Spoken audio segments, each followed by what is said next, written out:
കേരള രാഷ്ട്രീയത്തെ ദശകങ്ങളോളം പിടിച്ചുകുലുക്കിയ സോളാർ വിവാദം വീണ്ടും കത്തിപ്പടരുകയാണ്. മുൻ മുഖ്യമന്ത്രി ഉമ്മൻചാണ്ടിയെ രാഷ്ട്രീയമായും വ്യക്തിപരമായും തകർക്കാൻ പിന്നിൽ നിന്ന് ചരട് വലിച്ചവർ ആരൊക്കെയായിരുന്നു എന്ന ചോദ്യത്തിന് പുതിയ റിപ്പോർട്ടുകൾ പ്രകാരം കെ.ബി. ഗണേഷ് കുമാറിനെതിരെ നിർണായകമായ മൊഴികളാണ് കോടതിയിലെത്തിയിരിക്കുന്നത്. ഇത് കേവലം ഒരു അഴിമതി കേസല്ല, മറിച്ച് ഒരു ജനപ്രിയ നേതാവിനെ ഇല്ലായ്മ ചെയ്യാൻ അണിയറയിൽ നടന്ന വൻ ഗൂഢാലോചനയുടെ കഥയാണ്. നമുക്കല്പം പിന്നിലേക്ക് പോകാം. 2013 സോളാർ അഴിമതി ആരോപണം ഉയർന്നു വരുന്നത്. അന്ന് UDF സർക്കാരിന്റെ പ്രതിച്ഛായ തകർക്കാൻ ഇടതുപക്ഷം ഇതൊരു ആയുധമാക്കി. എന്നാൽ പിൽക്കാലത്ത് CBI അന്വേഷണത്തിൽ ഉമ്മൻചാണ്ടി ഉൾപ്പെടെയുള്ള നേതാക്കൾ നിരപരാധികളാണെന്ന് കണ്ടെത്തി. ഈ കേസിന്റെ ഏറ്റവും വലിയ കരുവായ സോളാർ പ്രതിയുടെ കത്ത് പലതവണ മാറ്റിയെഴുതപ്പെട്ടതായി അന്നേ ആരോപണമുണ്ടായിരുന്നു. 19 പേജുണ്ടായിരുന്ന കത്തിൽ ഉമ്മൻചാണ്ടിയുടെ പേര് ഉൾപ്പെടുത്താൻ ഗണേഷ് കുമാറും അദ്ദേഹത്തിന്റെ വിശ്വസ്തരും ഇടപെട്ടു എന്നതാണ് പുതിയ വെളിപ്പെടുത്തലുകളുടെ കാതൽ.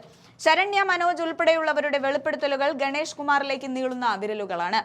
ഒരു മാധ്യമ പ്രവർത്തകൻ റിപ്പോർട്ട് ചെയ്യുന്നത് പ്രകാരം സോളാർ ഗൂഢാലോചന കേസിൽ ഗണേഷ് കുമാറിനെതിരെ അതീവ നിർണായകമായ മൊഴികളാണ് കോടതിയിൽ എത്തിയിരിക്കുന്നത്.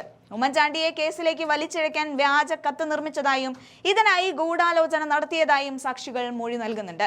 രാഷ്ട്രീയ പകപോക്കലിന്റെ ഭാഗമായി സ്വന്തം മുന്നണിയിലെ നേതാവിനെതിരെ പോലും ഗണേഷ് കരുനീക്കിയെന്നത് വലിയ ചർച്ചയാവുകയാണ്. സോളാർ കേസിലെ പരാതിക്കാരിയെ ഗണേഷിന്റെ വിശ്വസ്തർ പലതവണ കണ്ടതായും കത്തിൽ മാറ്റം വരുത്താൻ പ്രേരിപ്പിച്ചതായും പറയപ്പെടുന്നുണ്ട്. നിയമസഭാ തെരഞ്ഞെടുപ്പ് അടുത്തു വരുന്ന സാഹചര്യത്തിൽ ഈ വെളിപ്പെടുത്തൽ LDF-നും ഗണേഷ് കുമാറിനും വലിയ തിരിച്ചടിയാകുമെന്നത് ഉറപ്പാണ്. സോളാർ കേസിൽ ഉമ്മൻചാണ്ടി അനുഭവിച്ച വേദനകൾക്ക് കാലം സാക്ഷിയാണ്. താൻ ചെയ്യാത്ത തെറ്റിന് അദ്ദേഹം പരസ്യമായി വിചാരണ ചെയ്യപ്പെട്ടു. എന്നാൽ സത്യം എപ്പോഴും പുറത്തു വരും എന്നതിന്റെ തെളിവാണ് ഇപ്പോൾ നൽകുന്നത്. CBI റിപ്പോർട്ടിൽ ഉമ്മൻചാണ്ടിക്ക് ലഭിച്ച ക്ലീൻ ചീട്ട് അദ്ദേഹത്തിന്റെ സത്യസന്ധതയ്ക്കുള്ള അംഗീകാരമായിരുന്നു. ഇപ്പോൾ ഗണേഷ് കുമാറിനെതിരെയുള്ള മൊഴികൾ സത്യമാണെങ്കിൽ അത് കേരള രാഷ്ട്രീയത്തിലെ ഏറ്റവും വലിയ വഞ്ചനകളിൽ ഒന്നായി രേഖപ്പെടുത്തും. സ്വന്തം താല്പര്യങ്ങൾക്കായി ഒരു കുടുംബത്തെയും പ്രസ്ഥാനത്തെയും പ്രതിക്കൂട്ടിലാക്കാൻ ശ്രമിച്ചവർ ഇപ്പോൾ നിയമത്തിന് കരുനിഴലാണ്. സോളാർ ഗൂഢാലോചനയിലെ കറുത്ത കരങ്ങൾ ഓരോന്നായി വെളിച്ചത്ത് വരികയുമാണ്. അധികാരത്തിന് വേണ്ടി ആരെയും ചതിക്കാൻ തയ്യാറാകാത്തവർ കാലം കരുതിവെച്ച തിരിച്ചടിയാണ് ഇത്. ഗണേഷ് കുമാറിനെതിരെ ഉയരുന്ന ഈ ആരോപണങ്ങൾ കേവലം രാഷ്ട്രീയ പ്രസംഗങ്ങളല്ല, കോടതിയിലെ രേഖകളാണ്.